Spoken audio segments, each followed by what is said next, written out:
अस्सलाम वालेकुम। रोज़ के दस्तरख़्वान में बनाएंगे हरे लहसुन की चटनी। सर्दियों में जो है ना वो हरा लहसुन आराम से मिल जाता है, तो मैंने सोचा हरे लहसुन की चटनी बना के आप लोगों के साथ शेयर कर दी जाइए। हरे लहसुन की चटनी जो है ना वो बहुत ही मज़े की बनती है। इसको आप लोग भी जो है ना वो सर्दियों में ज़रूर बनाएं और जो है ना पूरी सर्दियाँ इसको एंजॉय करें। इससे खाने का जो टेस्ट है ना वो दुबाला हो जाता है। अगर आप लोगों ने हरे लहसुन की चटनी कभी नहीं बनाई तो इस रेसिपी को फॉलो करते वक्त आप लोग हरे लहसुन की चटनी ज़रूर बनाइए। यकीनन आप लोगों को भी पसंद आएगी। हरे लहसुन की चटनी जो है ना वो बनाना स्टार्ट करते हैं। लहसुन की चटनी बनाने के लिए हमें चाहिए होगा लहसुन लेंगे तकरीबन आधा किलो, हरी मिर्चें लेंगे 3 से 4 अदद। मिर्चें जो हैं वो आप अपने टेस्ट के मुताबिक कम या ज़्यादा भी कर सकते हैं। अगर ज़्यादा मिर्चें खाते हो तो मिर्चों की क्वांटिटी आप बढ़ा भी सकते हैं, वरना 3 मिर्चें काफ़ी हैं। हरा धनिया लेंगे आधी गड्डी, छोटी वाली मेथी लेंगे 3 से 4 गड्डी। हरा लहसुन जो है ना वो मैंने अच्छी तरह से साफ़ करके इसको धो लिया था और मोटा मोटा सा काट लिया था इसको। मेथी के जो पत्ते थे इसको मैंने पानी में थोड़ी देर के लिए सोक किया था। जब इसकी मिट्टी निकल गई तो उसको मैंने अच्छी तरह से धो लिया था। और इसी के साथ जो है ना वो हरी मिर्चें मैंने धो के रखी हुई हैं। चटनी बनाने के लिए हमें चाहिए होगा नमक 1 से 1.5 चाय का चमचा या हस्बे ज़ायक़ा। यहाँ पे हरा धनिया जो है आधी गड्डी मैंने धो के रखा हुआ है और उसको थोड़ा मोटा मोटा सा मैंने काट लिया है।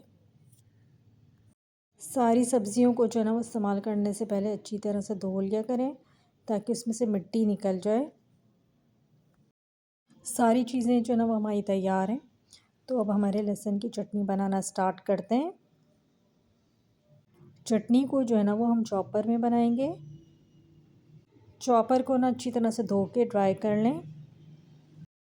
इस चटनी में जो है ना वो पानी का इस्तेमाल बिल्कुल नहीं होता, ये चटनी ड्राई होती है, तो इसलिए इसको जो है ना वो हम चॉपर पे बनाएंगे। हरी मिर्चें, मेथी, हरा लहसुन जो है ना वो डालेंगे थोड़ा थोड़ा करके, और साथ ही ना इसके हरा धनिया भी डालेंगे थोड़ा सा।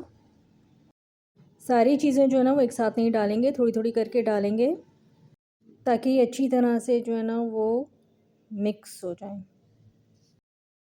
इन सारी चीज़ों का जो है ना वो हमें पेस्ट नहीं बनाना, बल्कि इनको थोड़ा सा हमने ड्राई रखना, दरदरा सा जो है ना उसको चॉपर में पीस लेंगे। थोड़ा सा जो है ना वो मैं आपको पीस के दिखाती हूँ। ये देखें, थोड़ा मोटा मोटा सा इसको पीसना होता है। ठीक है, इसके बाद इसको मैं निकाल लूँगी और बाकी का भी जो है ना वो हम इसी तरह से पीस लेंगे।